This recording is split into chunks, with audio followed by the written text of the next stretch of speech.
Advertencia.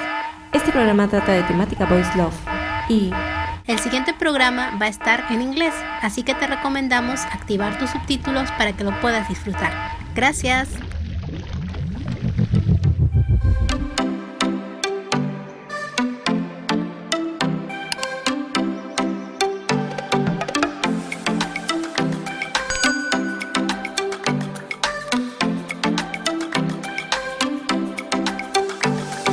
Welcome to Suggestion Project. I'm Enfi, and today we have a special guest. The past July, we had a BL Virtual Con. Everybody around the world could participate on FujoCon. And I was fascinated about this organization, so I just could not get past this important fact for all Fuyoshi, Fudanshi, and Fujin community. And for that, I text with the people behind that event, and we are here now. So please welcome to Kit from BL Garden. Hey. Hello. Thank you so much, Kit, for being here. Yeah, absolutely. First of all, I apologize for my English. English not being my national language. So, but I think we can have a conversation here. Absolutely. You're totally fine. I respect anyone who can speak multiple languages because I've tried to learn and have failed every time. Tell us, for all Spanish speakers that could watch this, who are you, Kit? I'm Kit. I am for BL Garden. They're, I guess they call me the Sailor social media. So I basically control, and I say control like I'm the puppet master or something, but I take over the social accounts for both FujoCon and BL Garden.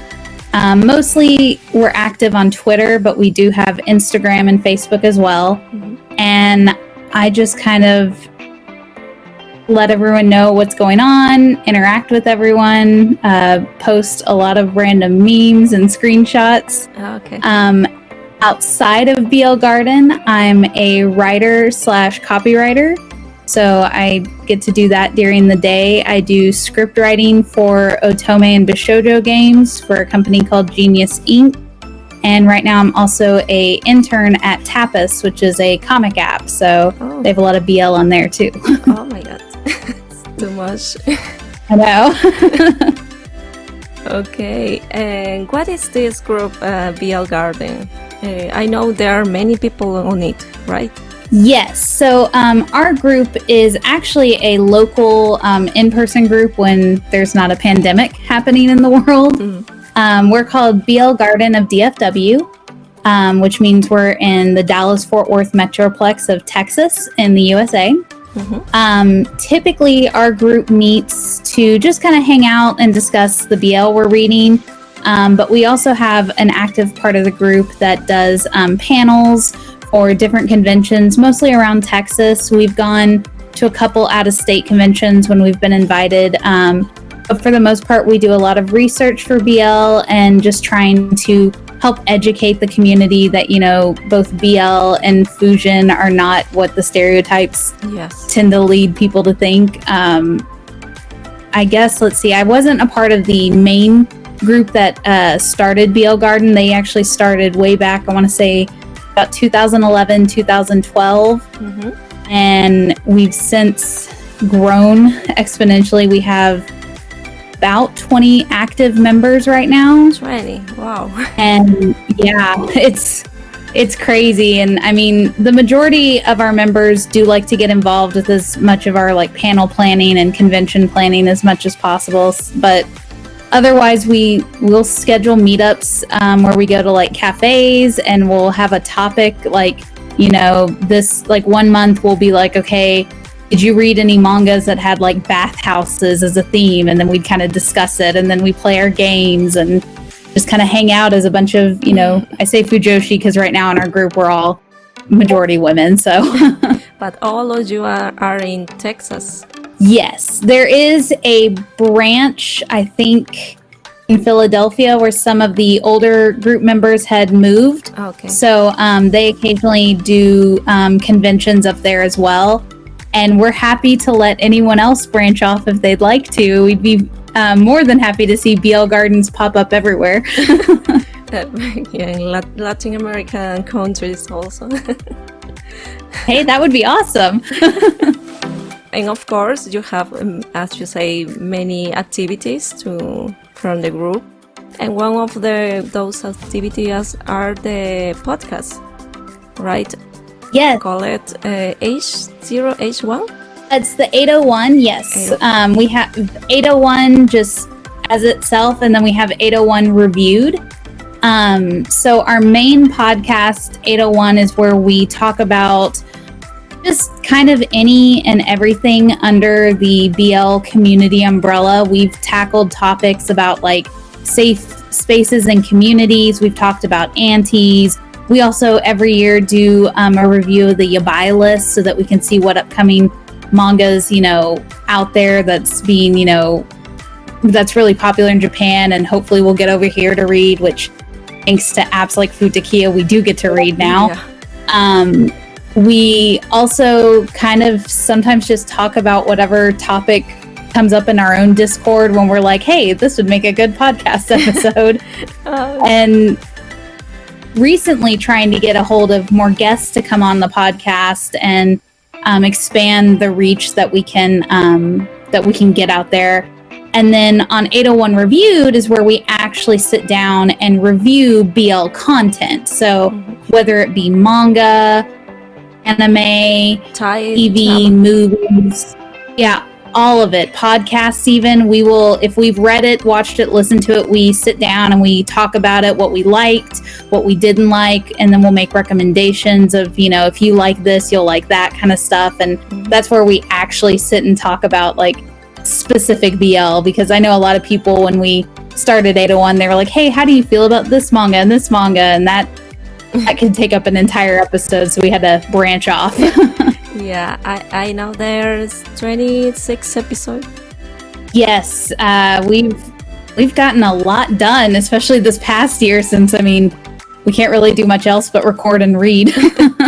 I heard that last was about guilty pleasures. Very interesting. Yes. That one was pretty fun to record. I think the hardest part was getting enough people to willingly talk about it on a podcast.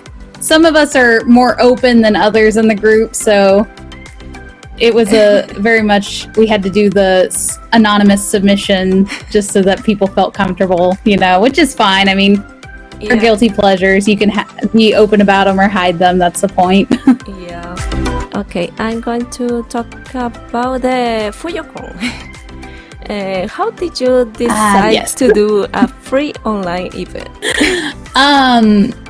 Well, literally we were sitting on a Zoom call together because we were still trying to keep the group active after COVID had taken effect and we were all quarantined in our houses. And I think what really sparked it was we had actually been declined from a convention that was doing an online con. And we were kind of like, we were looking at their site and we were like, you know what? I bet we could do an online convention. Ha ha ha. Wait, no, we really could do an online convention. And then it just spiraled, and suddenly we were planning this online convention, and then we had sponsors and we had guests, and it happened. Yeah, it was very great. Yeah, it was amazing. We knew it was going to be fun and we were going to have a good time no matter how it turned out, but it definitely exceeded our expectations. Yeah. What was the most difficult thing to do? Honestly, dealing with the technology. I know. We thought we would have a handle on it, but you never know what's going to happen until the day of. Yeah. And of course, there were some technical difficulties. Zoom would, crash or not get the audio right. And I think that was probably the hardest stuff to deal with. Otherwise, we have people in the group that have actually helped run in-person conventions. They've done panel programming before, so they were used to doing that kind of stuff. They had that down to an art, and we were happy to let them take over that. The rest of us just I mean, two of us already work in marketing and advertising, so we already knew how to reach out to people to get the word out. And at that point, it was just really gathering, the stuff that people are interested in, which we already know how to do since we go to conventions and run panels as it is. All of that was kind of, I guess, second nature. It was just making it work. That was the real hurdle. And Zoom really tested us some days. That's Zoom. I thinking about the Discord. That was difficult. Discord wasn't too bad. I mean, it was a lot of people to kind of like watch, but honestly, the community was so harmonious with each other. We really never had to step in. And I mean, I was pretty on top of watching antis and the tags on Twitter. And when we found out that they were going to try and crash, we were able to lock all that down and get private links up. And we had bots and mods on Twitch to keep them out as soon as they got in. So it really, Discord and Twitch were pretty easy to take care of. And we had a few members that pretty much go on Discord all the time. So they were willing to just be on there and be moderators and be good at it. Yeah. And do you have the statistics or of where people participate? Which countries?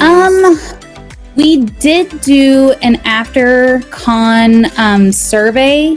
Not everyone filled it out, unfortunately, so we don't have like super true statistics.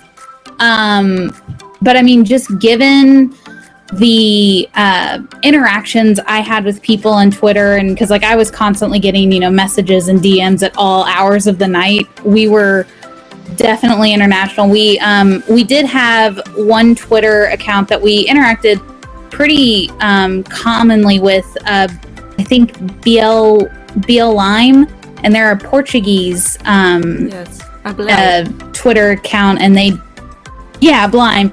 And I think they are the reason why we had so many people from South America and Latin America just participating. And we had a lot of people from the UK because they were asking us if we would have like panels during their time. And we were like, no, we're going to be asleep. And of course we had our Japanese guest. I was waiting for the after party. I know, right? We were way too tired to have an after party. Everyone else can have one, but I think I pretty much felt like I stayed up for 4 days, even though it was only a 3-day con. Yeah. But yeah, it really was worldwide. It was insane. Like, we did not expect it to get that kind of reach, but when you put something on Twitter, I mean, putting it out there to everyone. Yeah. And do you think did have good results? Oh, absolutely. The responses we received on the survey and even just from people reaching out to us were all positive. I mean, I think we only really ever had one panel that people had anything negative to say. And other than that, it was all praise and hopes for a second one and just a lot of really nice words considering it was our first convention. Yeah, it was really, really nice. I think people were very respectful. There was a good vibe. They were. It was really refreshing. Yes. I feel in participating in that FujoCon make me realize that there are Fuyoshi or Fujin, that we can make a good fandom about something when we love. And I love that team that you put lip chip and left chip. Mm-hmm. It was very, very that people have to think more about that. Yeah, it is always disheartening to see in the community when people do start to fight just between something like over a ship or over a character that one person likes and one person doesn't, because it's like at the end of the day, just let people like what they like. Yeah. It's all fiction. Exactly.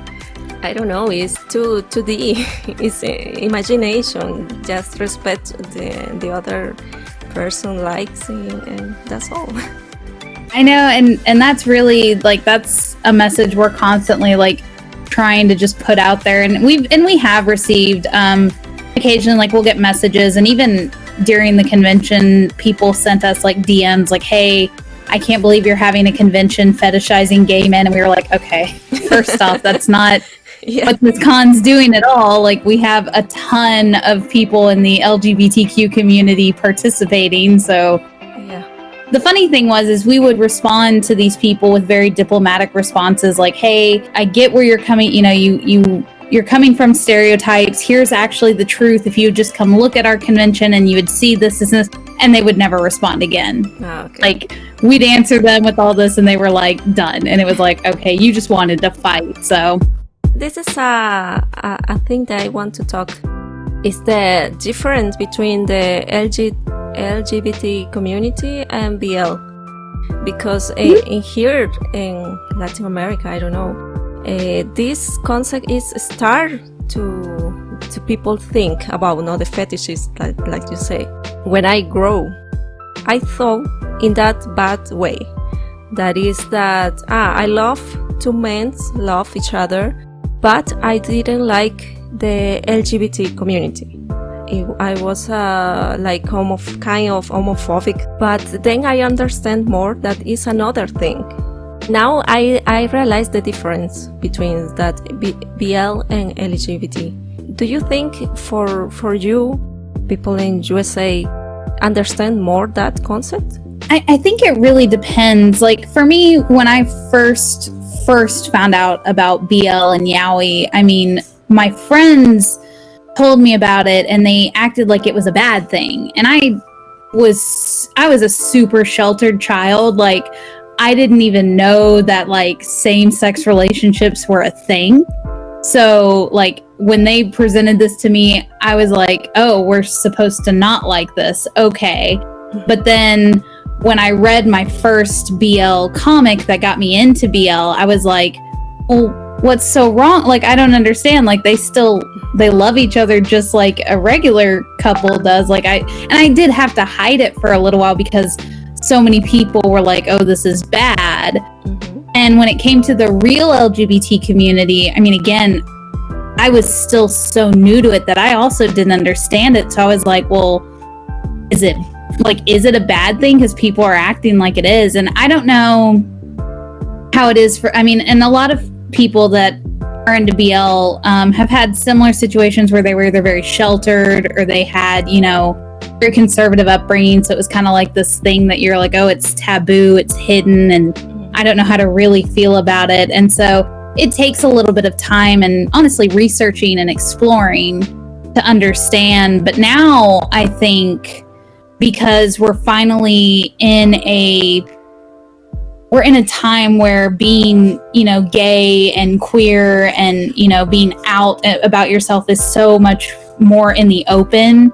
It's easier to understand and accept. And that's why I think BL has become even more popular than it was, is because people understand, gay relationships and they understand the community. And even though BL comics and LGBT content are not necessarily the same, because there's a lot of problematic stuff in BL, we know. I think that it has opened a lot of people's eyes.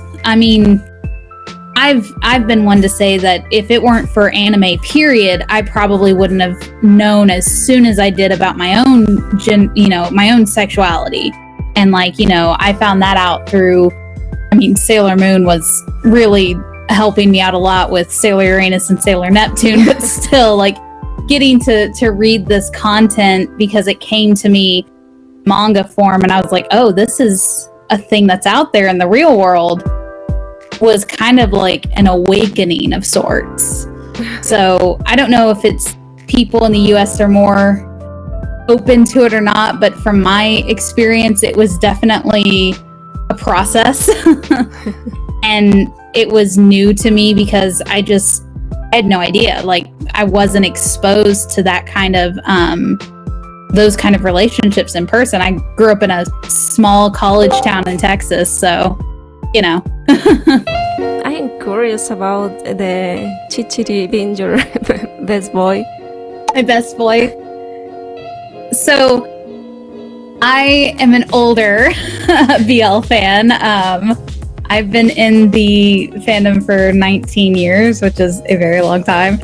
And that meant I grew up with some of the older mangas that came out. So one of my favorite animes of all time, like it doesn't matter what new stuff comes out, it'll forever be my favorite, is Fushigi Yugi. Yeah. I love that series. I love Yu Watase.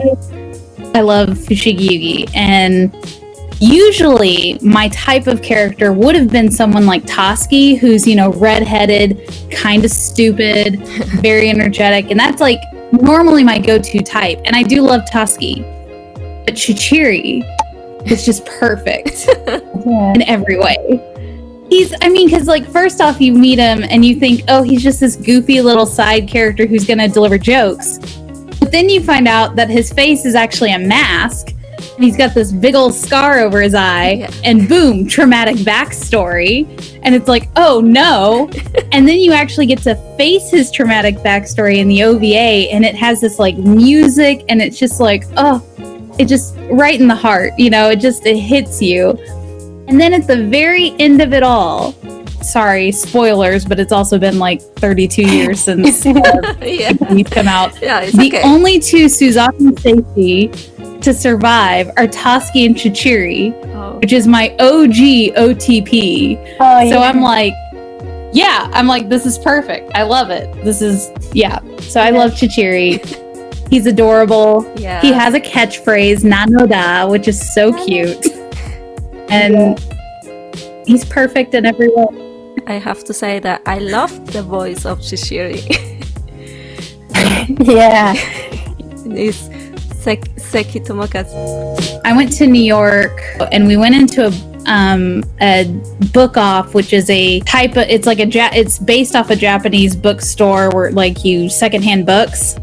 And my friend found the entire stack of Fushigi Yugi singles, all the songs, and I bought every single one.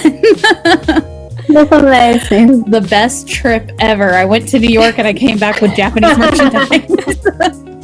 I was like 13 when I got into Fushigi Yugi, and now I'm an adult and I can afford to buy the merch. You have the opportunity to buy the merchandise,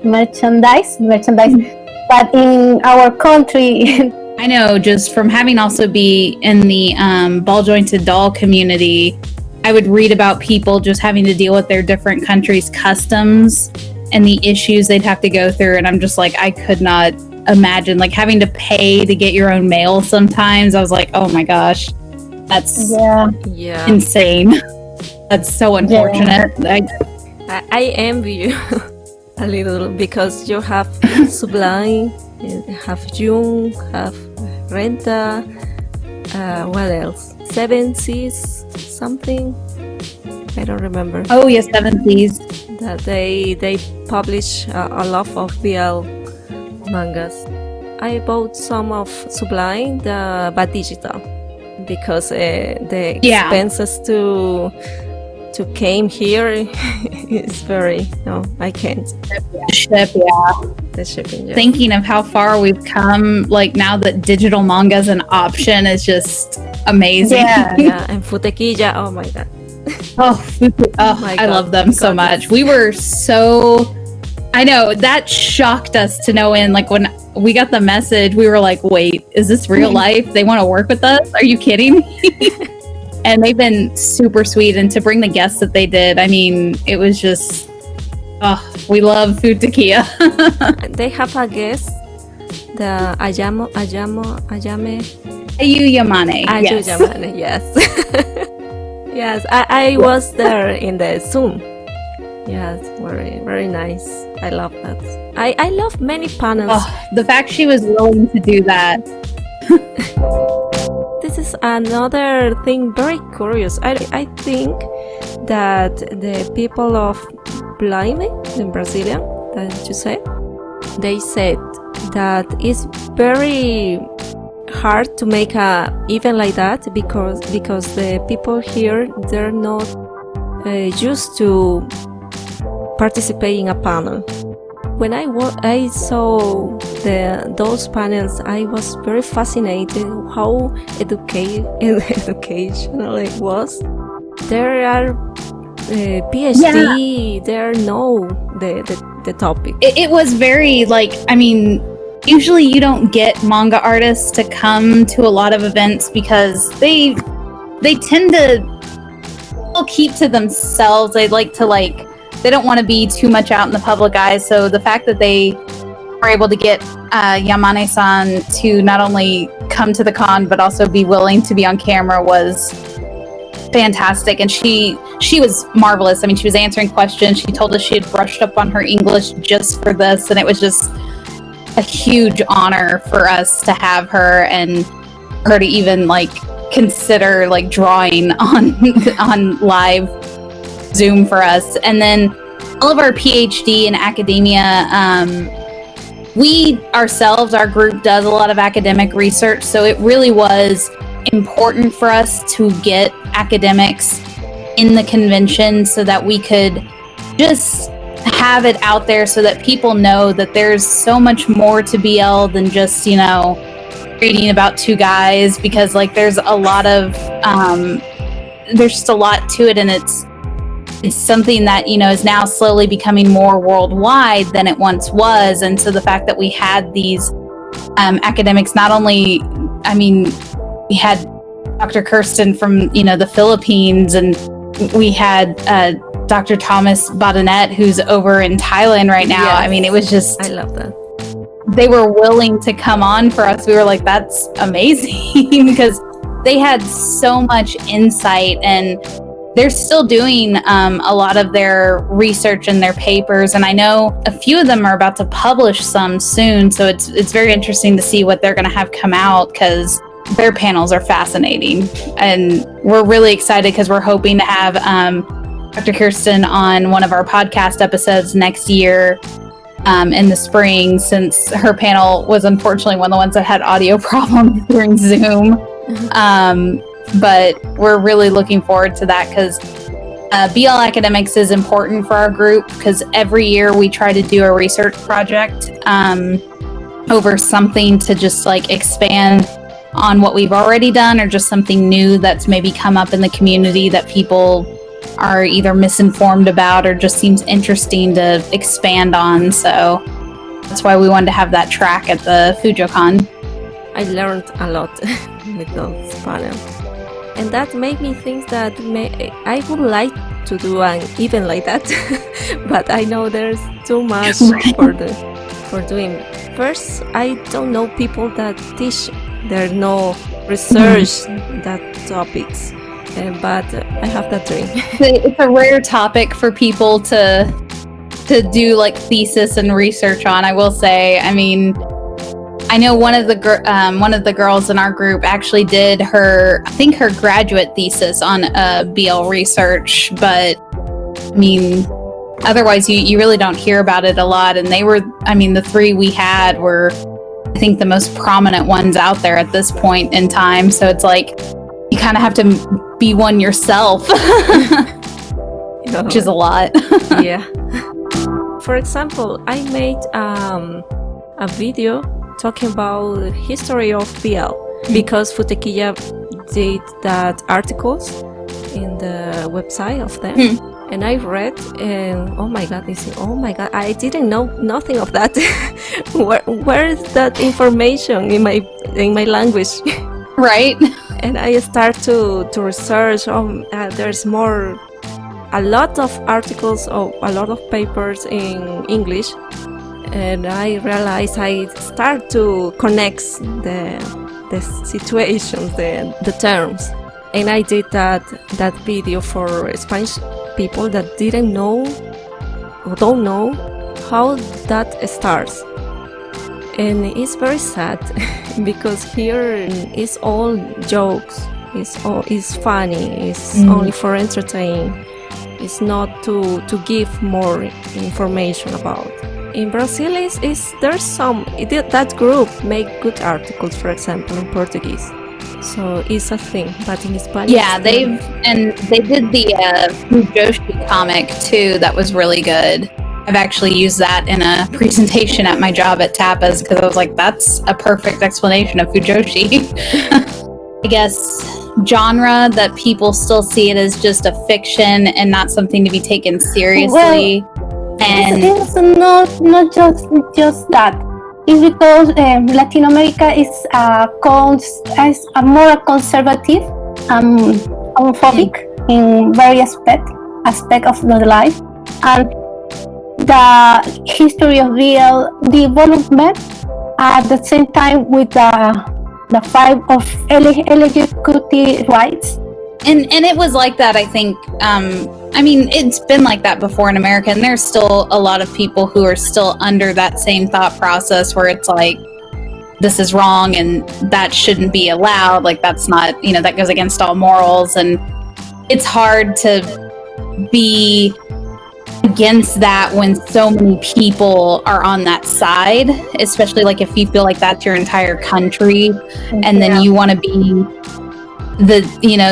the person out there that's like, no, like we're better than this. We can, see this genre. It's, wholesome. It's good. Like, it's just like any other kind of romance genre out there, except it has two guys. And it's hard to break through an entire society that's, not very welcoming to that. So it's complicated. I mean, I remember for years when I was, just a wee teenage weeb in high school, like people would say things when they would catch us reading, our big Junei mangas, and they'd be like, why do those guys look like girls? That's so gross. And it was just like, not, and you'd kind of have to hide away and try to read where nobody's like looking over your shoulder. And it was like that for a while, and now we've certainly moved in the right direction where it's gotten better. But yeah, like there's still going to be, countries, there's still states even here in the US that are still just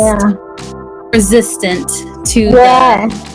And I mean, it's great that that y'all have the context that you're now, Imphy, you're making the videos to educate and start putting that information out there in your language so that hopefully you can reach people to start understanding that, hey, there's more to this than, whatever their initial thoughts are. And it takes time.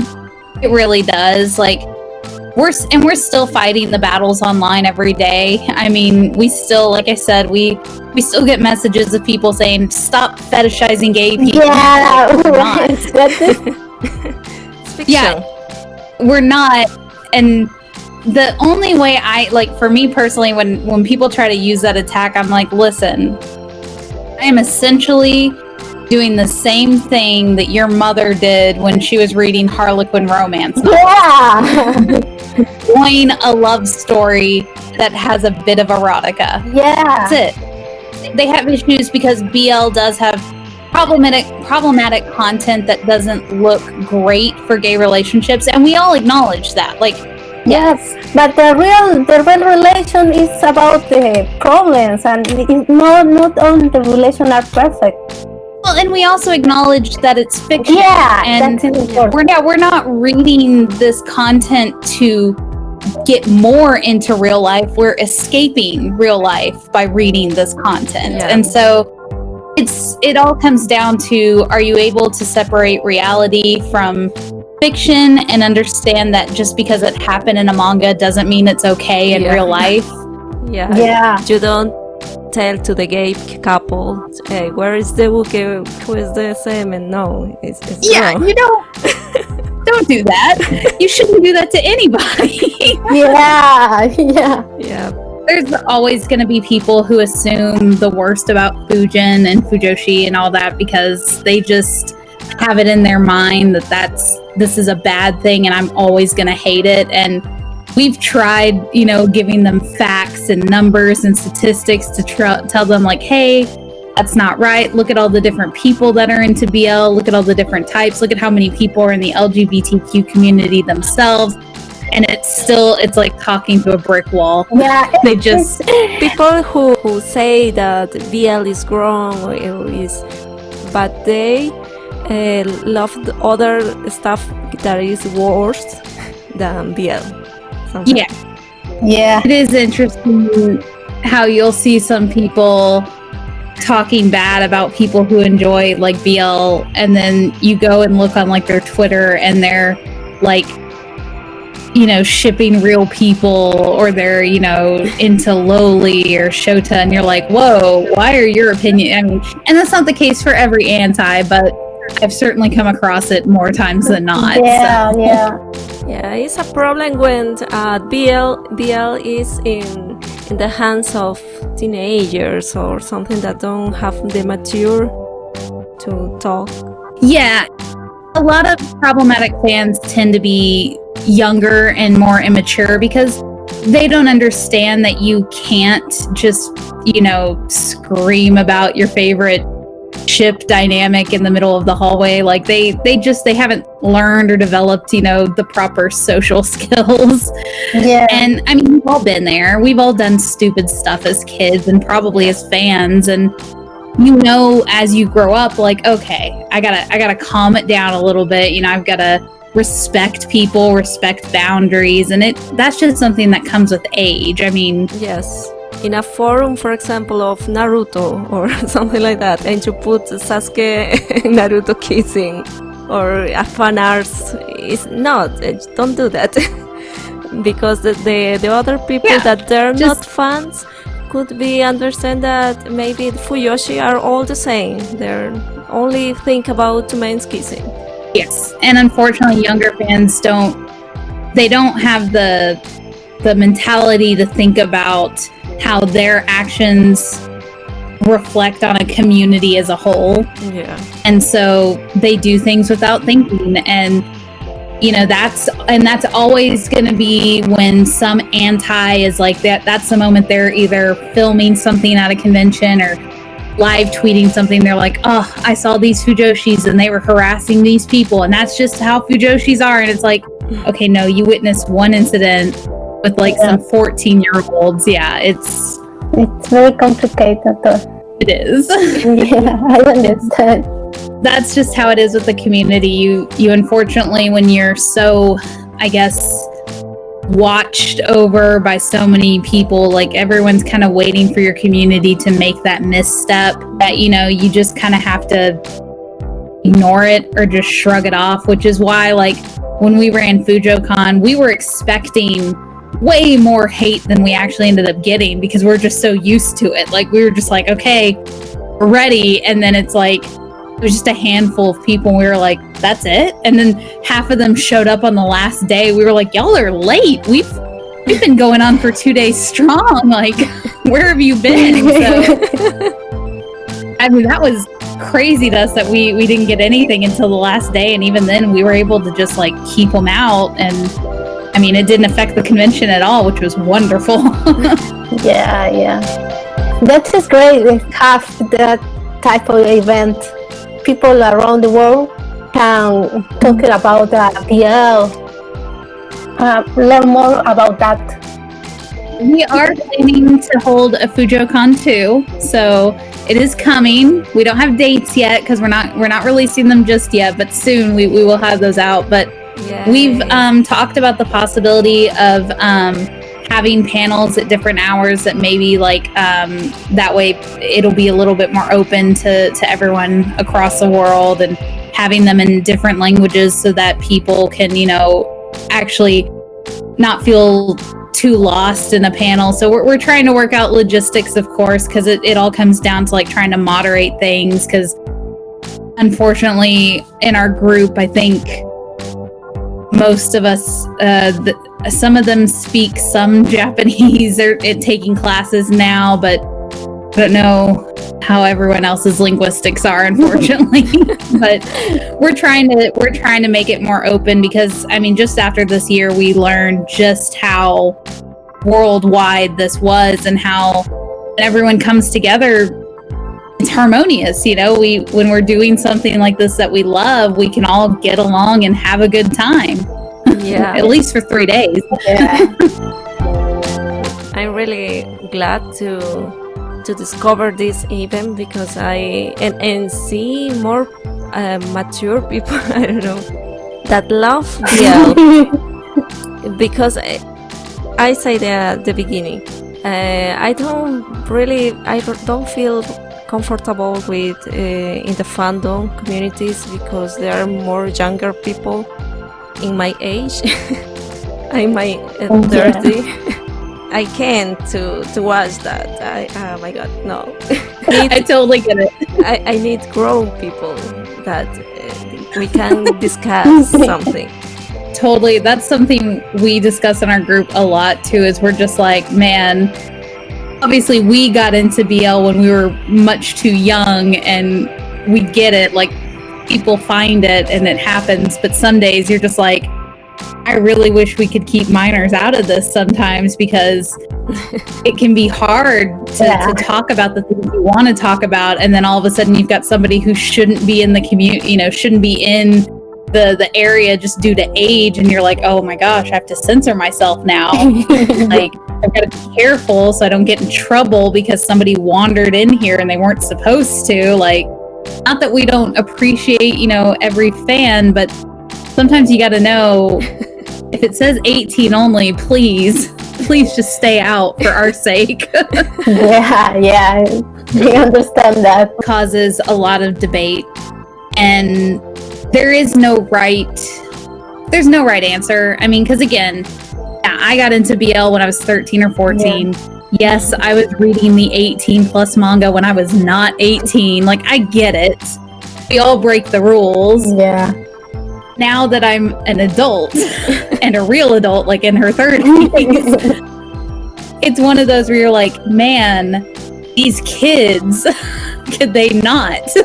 Yeah. And it's all just, like, they just want to be a part of it because they're just so enthusiastic. They're fans, and they're like, yeah, I just want to talk about it 24/7 nonstop. And we're over here, we're just like, we're tired. We just want to chill and not have to worry about anything. But now that you're here, if I say one wrong thing, I could get in trouble for all sorts of legal things, and I don't want to deal with that. And they don't understand that, unfortunately. And it's a very tricky conversation to be like, hey, could you not be in our space? Because then it turns into well, why not? I don't understand. I like the same thing you do. I'm just, younger, but I'm mature for my age. And it's like, no, you're not. You say that, but you're not, honey. Yeah. There's no way to solve it other than just keep trying to make new groups and try to keep them out as long as you can until they're of age and can finally understand why we had to keep them out for so long. Yeah. I don't know if I understand that word that you say in the podcast, this fujito. Fujito. So I don't take the Japanese class, but a lot of the people in our group go to a class where they're learning Japanese through different levels. And apparently, Jin and Hito, you can use them interchangeably depending on the first part of the word, I guess, in verb and grammar with Japanese. So way back when we were trying to figure out a gender neutral way to say Fujoshi or Fudanshi, because not everyone is a Fujoshi or Fudanshi, we were like, well, what else could there be? Like, there's got to be a gender neutral term. And at first, based on what they knew from their class, they thought it could be Fujito. And we were like, that sounds amazing. We could even make that a drink. Like the Fujito Mojito. Yeah, we were kind of loving it. But then I don't remember who it was, but I think we finally had somebody break down how the language actually should work. And so the proper way is Fujin. Yeah. But technically, you can use Fujito because it's not completely wrong. Just most people won't exactly get it. We like to use it. Okay, I understand now. I was curious about another thing.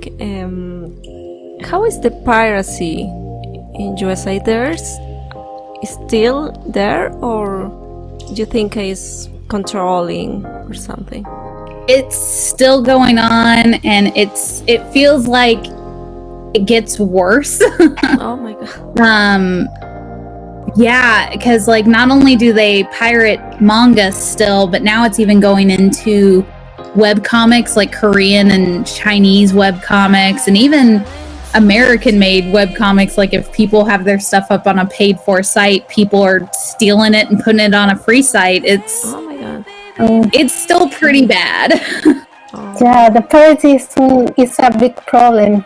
I know one of the publishing companies, I think it was Sublime, addressed a complaint because somebody complained that the French fans were getting more titles than we were.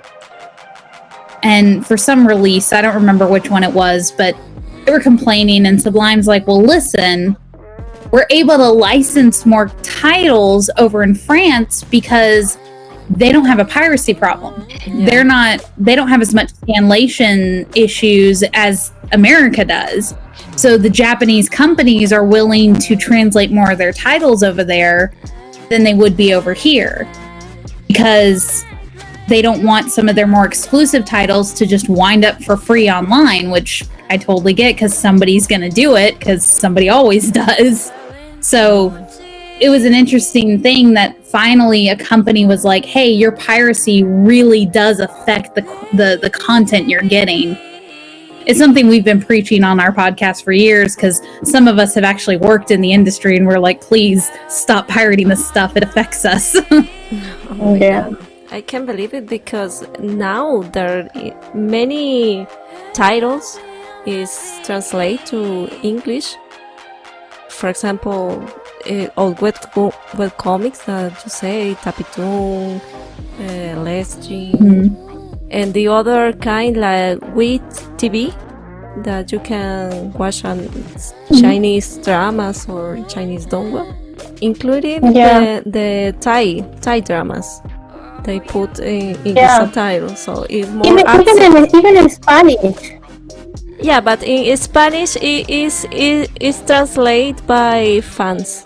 We definitely have way more than we used to, because now there's apps and there's online websites. I mean, thank God for Futukia, Tapas, all of them giving us like content, because we're able to get stuff from Korea, from China, from Thailand. I mean, places we never even thought created BL, But it's like we have all this access, and yet people are still not willing to spend any money. And like, I get it when you were maybe in high school and like you can't just ask your parents to buy you this explicit 18 plus BL, or you can't figure out a reason why you need them to buy it without telling them what's going on in it, whatever.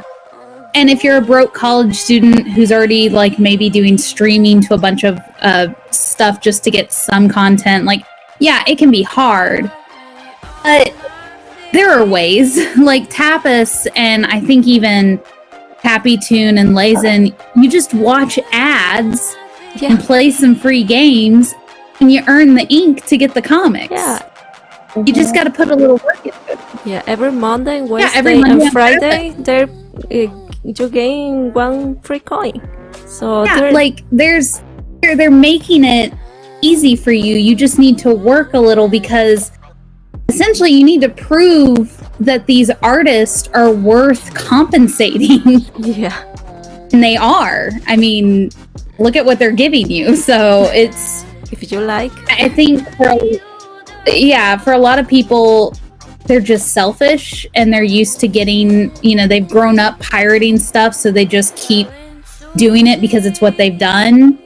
And I mean, it's unfortunate, because it affects us. It really does. It affects the content we get. It affects how much of the content we get, how long it takes to get said content, because sometimes you may be waiting extra long for a new volume because volume 1 ended up on a scanlation site so quickly. The licensors are like, ooh, I don't know if I want to give you the next one. Like, I'm feeling kind of hesitant. And the publishers have to go through a ton of negotiating to try and get that next volume in. And it puts a lot of pressure on the industry that, I mean, we don't want to see that, because like, we need to give the authors their money so they can keep producing this content for us. Yeah, that's true. For example, when I start to to see those messages that the Korean illustrators, artists, put in the Twitter, I realized that, oh my god, if I consume in piracy, it affects them. So I start to change my mind. So right now I don't read any piracy illegal page or sites. In the YouTube channel, we try to demonstrate to people that it's possible if you don't have money. For example, when Futequilla put 1 month for free, I make a tutorial. And that's what I'm talking about, that people don't interested about how to support the industry. They only has these jokes, it's funny, it's blah blah blah, and they don't start to put that conscience to the people. Oh, look, you can support.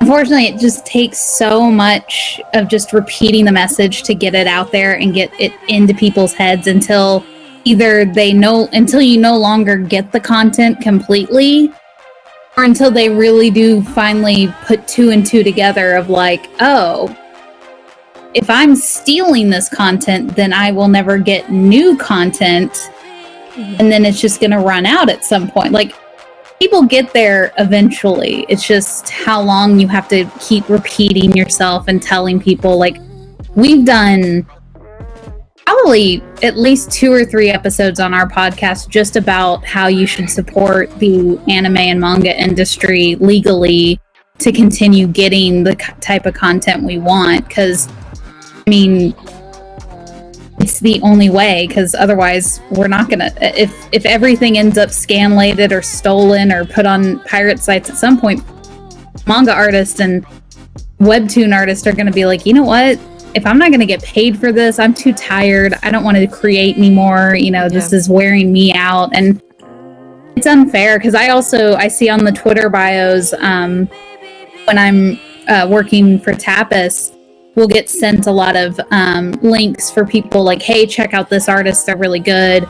And I'll see in their bio, like, please don't illegally translate my work and post it on a website. Like, they're begging people to just not do this one thing, and it still happens. Oh. It's disheartening. I feel so bad for the artists because they're working so hard. Yeah, I can imagine that feeling. Work so hard for something and someone is still it's difficult. People here in Latin America have that excuse that, well, there's nothing in Spanish, so we can translate. That used to be the excuse too in America, like, well, it's not in English, so how else can we get it? And I mean, unfortunately, the only way you can get the material is, of course, reaching out to like the publishing companies like Sublime and Seven Seas and be like, hey, you should start producing your content in Spanish because there's a whole market over here, and having to push for things like that. But also trying to remind people like, hey, the more you pirate, the less likely we're going to get this content, because they're not going to trust having their materials over here if they see all these, pirated comics and everything. So it's a catch-22 sometimes, because like you want to read the material, but it's hard to get, and so it's like tempting, and it's rough because, I mean, getting it over here, you've got to reach out to these companies and just be like, please give us this content, and they will listen. I know, especially on Twitter, the Sublime Twitter, the person who runs it, they are very good about responding to people and answering questions and like, hey, yeah, we'll definitely look into that. I'll talk to so-and-so. So I would definitely recommend just being like, hey, Spanish copies of this, when? Yeah. Yeah. And it will get there. It will get to y'all, because I think now companies have realized just how vast the BL community is, that they're finally like, oh, maybe we should start expanding a little bit more. And even regular anime companies are getting better about it, because like they're starting to put, dubs out in Spanish and dubs out in I think New Zealand just got some, and there was another country, I think, that some of the dubbing companies were like, okay, we're finally going to dub in Spanish and this language and this language, and people were like, whoa. Get the material in English is a first step. It's easier read in English than Chinese or Japanese or whatever. Yeah, my dream is that some Dame novel, Chinese novel BL.